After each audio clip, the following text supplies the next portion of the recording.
আসসালামু আলাইকুম প্রিয় শিক্ষার্থী বন্ধুরা, কেমন আছেন আপনারা সবাই? আশা করি অনেক অনেক ভালো আছেন। তো আজকে আমরা পদার্থবিজ্ঞান প্রথম পত্রের কিছু গুরুত্বপূর্ণ এমসিকিউ নিয়ে আলোচনা করব। আপনারা অবশ্যই জানেন আমাদের লেকচারগুলোতে যে এমসিকিউ সাজেশনগুলো থাকে এগুলো অধ্যায় ভিত্তিক হয়ে থাকে। তো আজকে আমরা পদার্থবিজ্ঞান প্রথম পত্রের পুরো অধ্যায়, যেগুলো আপনাদের সিলেবাসভুক্ত অধ্যায়, প্রতিটা অধ্যায় থেকে গুরুত্বপূর্ণ কিছু বাছাইকৃত এমসিকিউ নিয়ে আলোচনা করব। বেশি কথা না বাড়িয়ে অবশ্যই শুরু করি। আর লেকচারটি শুরু করার আগে একটা বিষয়, আপনারা যারা নতুন তারা অবশ্যই আমার চ্যানেলটি সাবস্ক্রাইব করবেন, ভিডিওটি ভালো লাগলে লাইক কমেন্ট করে শেয়ার করে দিবেন। তো প্রিয় শিক্ষার্থী বন্ধুরা, সর্বপ্রথম যে কোশ্চেনটি, এইচএসসি 25 পদার্থবিজ্ঞান প্রথম পত্র প্রথম অধ্যায়, যেটা হচ্ছে ভৌত জগৎ ও পরিমাপ, আমরা প্রথম এমসিকিউটা দেখব। 1 নম্বর, ভৌতবিজ্ঞান কি নিয়ে আলোচনা করে? ভৌতবিজ্ঞান পদার্থ ও শক্তি নিয়ে আলোচনা করে। 2, ভৌত পরিমাপ বলতে কি বোঝায়? ভৌত পরিমাপ বলতে বোঝায় পরিমাপযোগ্য গুণ। 3, মূল একক কত প্রকার? মূল একক 7 প্রকার বা 7টি। 4, এসআই পদ্ধতির দৈর্ঘ্য একক কি? দৈর্ঘ্য একক হচ্ছে মিটার। ভরের এসআই একক কোনটি? কিলোগ্রাম। 6, সময় পরিমাপের এসআই একক কোনটি? সেকেন্ড। 7, পদার্থবিজ্ঞানের নির্ভুলতা কি বোঝায়? মানের সঠিকতা। মহাকর্ষীয় ধ্রুবক এর মান কত? প্রিয় শিক্ষার্থী বন্ধুরা, আমরা কিছু সূত্র এবং কিছু মান লিখতে পারিনি, কারণ আপনারা অবশ্যই জানেন টাইপে ওই যে ইনভার্স 1 এগুলো ওঠে না, সেই জন্য দুঃখিত। কিন্তু এই কোশ্চেনগুলো দিয়ে রাখছি কারণ আপনারা নিজ দায়িত্বে এই বিষয়গুলো একটু দেখে নেবেন। পরবর্তী কোশ্চেন 9, ভেক্টর রাশি কোনটি? ত্বরণ। 10, নিম্নলিখিত কোনটি স্কেল রাশি বা স্কেলার রাশি? শক্তি। 11, একক পদ্ধতির জনককে? Lord kelvin. একক প্রণয়নের জন্য এসআই পদ্ধতি পরিবর্তন করেন কে বা কবে? এটা হচ্ছে 1960 সালে। 13, ভৌত রাশিকে কয়টি শ্রেণীতে ভাগ করা যায়? এইটা হচ্ছে 2টি, একটা হচ্ছে মূল এবং আর একটা উদ্ভূত। 14 নম্বর, মাত্রা বিশ্লেষণ পদ্ধতি কি যাচাই করা হয় বা কি যাচাই পদ্ধতিতে কি যাচাই করা হয়? এইটা হচ্ছে এককের শুদ্ধতা। 15, স্কেলার রাশির উপাদান বা উদাহরণ কোনটি? স্কেলার রাশির উদাহরণ হচ্ছে তাপমাত্রা। আমরা এখন আলোচনা করব আপনাদের পদার্থবিজ্ঞান প্রথম পত্রের দ্বিতীয় অধ্যায়, যেটার নাম হচ্ছে ভেক্টর। অবশ্যই ভিডিওটি শেষ পর্যন্ত দেখবেন। 1, ভেক্টর রাশি কি? যার মান ও দিক দুটোই থাকে তাকে বলা হয় ভেক্টর রাশি। 2, নিম্নলিখিত কোনটি ভেক্টর রাশি? এটা হচ্ছে স্থানচ্যুতি। 3, কোনটি স্কেলার রাশি? ভর। 4, সমান মান এবং বিপরীত দিক বিশিষ্ট দুইটি ভেক্টরের যোগফল কি হবে? 0। 5, যদি দুইটি ভেক্টরের কোণ 90 ডিগ্রি হয় তাহলে তাদের লব্ধির মান হবে, এইটাও আমরা লিখতে পারি নাই, সরি, সেই জন্য অবশ্যই আপনারা এই কোশ্চেনগুলো একটু দেখে নেবেন। 6, দুইটি ভেক্টরের লব্ধি সর্বাধিক। দুইটি ভেক্টরের লব্ধি সর্বাধিক হয় কখন? যখন কোণ 0 ডিগ্রি হয়। 7, দুইটি ভেক্টরের লব্ধি 0 হয় কখন? যখন কোণ 180 ডিগ্রি হয়। 8, ভেক্টরের মান ঋণাত্মক হয় সর্বদা। অবশ্যই মনে রাখবেন, ভেক্টরের মান অবশ্যই ঋণাত্মক। 9, ভেক্টরের দিক প্রকাশ করা যায় কোণের মাধ্যমে। 10, কোনটি লব্ধি নির্ণয়ের পদ্ধতি? এটা হচ্ছে রেখা পদ্ধতি। 11, ভেক্টরের লব্ধি ও অন্তর্গত কোণকে একসাথে প্রকাশ করা হয় ফলন হিসেবে। 12, ভেক্টরের গুণফল 2 প্রকার, কি কি? একটা হচ্ছে স্কেলার গুণফল এবং ভেক্টর গুণফল। ক্রস গুণফলের ফলে কি পাওয়া যায়? এটা হচ্ছে ভেক্টর রাশি। ক্রস গুণফলের ফলে কি পাওয়া যায়? এটা হচ্ছে স্কেলার রাশি। 15, যদি দুইটি ভেক্টরের কোণ 90 ডিগ্রি হয় তাহলে ডস গুণফল কত হবে? 0। প্রিয় শিক্ষার্থী বন্ধুরা, এখন আমরা আলোচনা করব আপনাদের পদার্থ প্রথম পত্রের চতুর্থ অধ্যায়। প্রথম কোশ্চেন, নিউটনের প্রথম সূত্রকে কি বলা হয়? জড়তার সূত্র। দ্বিতীয়, নিউটনের প্রথম সূত্রে কি বলা হয়েছে? বাহ্যিক বল না থাকলে বস্তু বিশ্রামে বা সরল রেখায় গতিশীল থাকবে। 3 নম্বর, নিউটনের দ্বিতীয় সূত্রের সমীকরণ কি? এটা একটু আপনারা দেখে নেবেন। 4, নিউটনের তৃতীয় সূত্রে কি বলা হয়েছে? প্রত্যেক ক্রিয়া সমান ও বিপরীত প্রতিক্রিয়া রয়েছে। 5, এসআই পদ্ধতিতে বলের একককে কি বলা হয়? নিউটন। 1 নিউটন কত ডাইন? জড়তা নির্ভর করে বস্তুর ভরের উপর। নির্বাত পরিবেশে বস্তু পড়তে সময় লাগে। নির্বাত পরিবেশে বস্তু পড়তে সময় লাগে, উভয়ের উপর নির্ভর করে না। 9, গুরুত্ব কেন্দ্র বলতে বোঝায় বস্তুর ভরের ভারসাম্য বিন্দু। 10, নিচের কোনটি বলের প্রকার নয়? ত্বরণ বল। বল একটি ভেক্টর রাশি। কোন ক্ষেত্রে ঘর্ষণ বল বেশি হয়? খসখসে পৃষ্ঠে। 13, বস্তু ভর সর্বদা অপরিবর্তিত বা অপরিবর্তনীয়। 14, ওজন একটি ভেক্টর রাশি। 15, ওজনের সূত্র কি? অবশ্যই আপনারা ওজনের সূত্রটা একটু দেখে নেবেন। এখন আমরা আলোচনা করব আপনাদের প্রথম পত্রের 5ম অধ্যায় কাজ, শক্তি এবং ক্ষমতা এই অধ্যায় থেকে। কাজের মাত্রা বিশ্লেষণ করো বা বিশ্লেষণ কি এই সম্পর্কে আপনারা একটু ধারণা নেবেন। 2, এসআই পদ্ধতিতে কাজের একককে কি বলা হয়? জুল। 3, 1 জুল কাজের মান কত? 1 নিউটন বল প্রয়োগে 1 মিটার সরানো। 4, কোন অবস্থায় কাজ ধনাত্মক হয়? যখন বল ও সরণের দিক একমুখী। 5, কোন অবস্থায় কাজ ঋণাত্মক হয়? বল ও সরণের দিক পরিবর্তিত হলে। 6, শক্তির এসআই একক কি? জুল। 7, ক্ষমতা বলতে কি বোঝায়? একক সময়ে সম্পাদিত কাজ। 8, ক্ষমতার এসআই একক কি? ওয়াট। 9, 1 ওয়াট সমান কত জুল প্রতি সেকেন্ড? এটা হচ্ছে 10 জুল পার সেকেন্ড। 10, স্থির শক্তির সূত্র কি? অবশ্যই সূত্রটা একটু দেখে নেবেন। 11, বস্তুর উপরের দিকে তোলার সময় কাজের মান ধনাত্মক। 12, মহাকর্ষ শক্তির সূত্র কি? অবশ্যই এটাও দেখে নেবেন। 13, গতিশক্তির সূত্র কি? 14, কোনটি শক্তির একক নয়? ওয়াট। 15, ক্ষমতা একটি স্কেলার রাশি। প্রিয় শিক্ষার্থী বন্ধুরা, আমরা এখন আলোচনা করব আপনাদের 6ষ্ঠ অধ্যায়, যেটা হচ্ছে মহাকর্ষ ও অভিকর্ষ।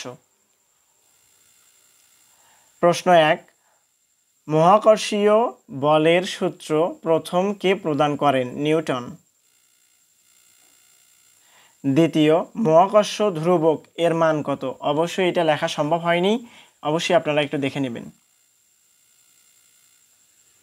3, মহাকর্ষীয় বল কোন রাশির উপর নির্ভর করে? এটা হচ্ছে বস্তুর ভর ও দূরত্ব। 4, মহাকর্ষীয় বলের সূত্র কি? এইটাও সেম দেখে নেবেন একটু। 5, মহাকর্ষ একটি দীর্ঘ পরিসরের বল। 6, পৃথিবীর কেন্দ্রের দিকে জোরকে কি বলা হয়? অভিকর্ষ। পৃথিবীর পৃষ্ঠে অভিকর্ষ ত্বরণ অবশ্যই মানটা একটু দেখে নেবেন। মহাকর্ষ ধ্রুবক এর মাত্রা কি? 9 যদি দূরত্ব দ্বিগুণ হয় মহাকর্ষীয় বল কত হবে? এটা হচ্ছে 1/4। 10 কেন্দ্রমুখী ত্বরণ কিসের জন্য প্রয়োজন? বৃত্তাকার গতি। 11 বৃত্তাকার গতিতে বস্তুটি বাইরে ছিটকে যেতে চায় কোন কারণে? জড়তার জন্য। 12 কেন্দ্রীয় বা কেন্দ্রমুখী ত্বরণের সূত্র কি? দেখে নেবেন একটু। মহাকর্ষীয় বলের প্রকৃতি কেমন? ধনাত্মক। 14 মহাকর্ষ বলের সীমা কোথায়? অনন্ত।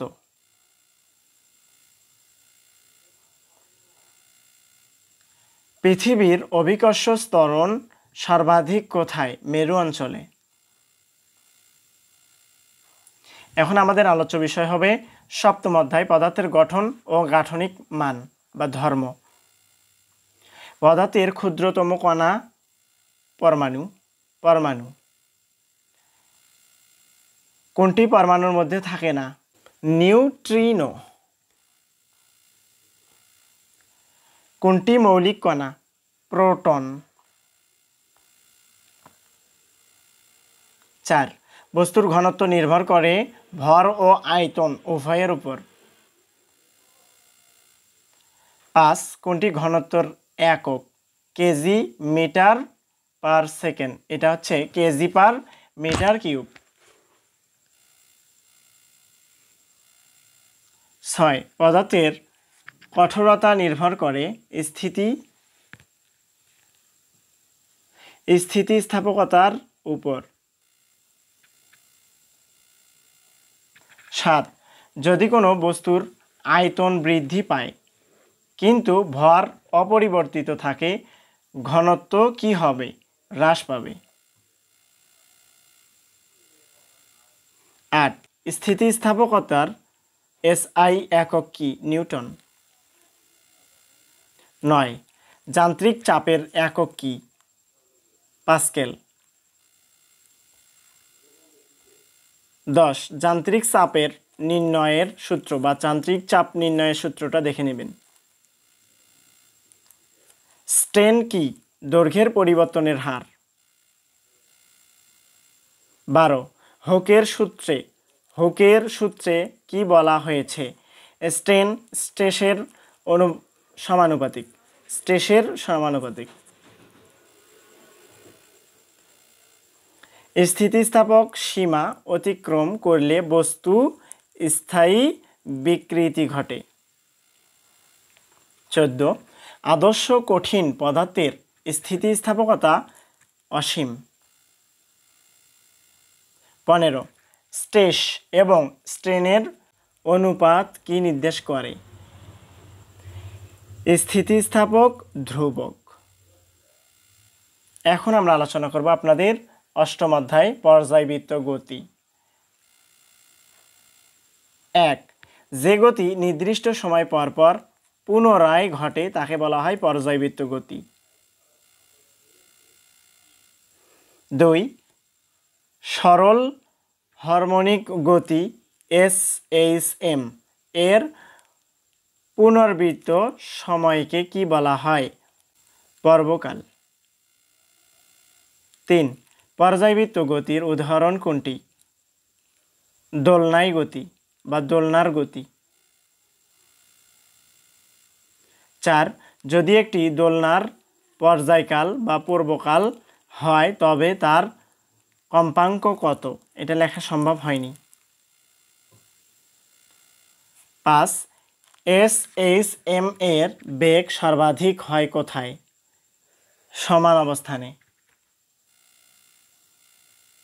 6 SHM এর ত্বরণ সর্বাধিক হয় কোথায়? চরম অবস্থানে। 7 অ্যামপ্লিটিউড বলতে কি বোঝায়? সমান অবস্থান থেকে চরম অবস্থান পর্যন্ত দূরত্ব।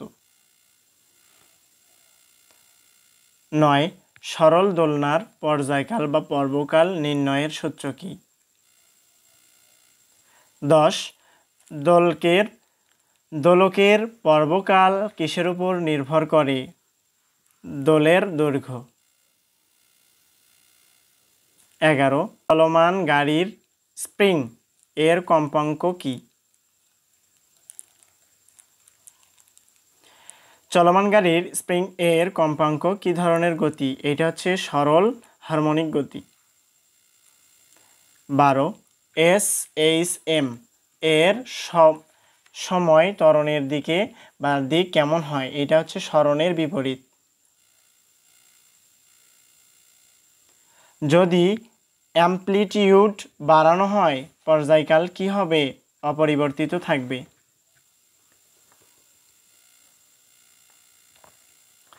14 SHM এর পুনরাবৃত্তি সময়ের উপর ত্বরণের প্রভাব ত্বরণের উপর নির্ভর করে না। 15 যদি দোলকের দৈর্ঘ্য 4 গুণ করা হয় পর্বকাল হবে দ্বিগুণ।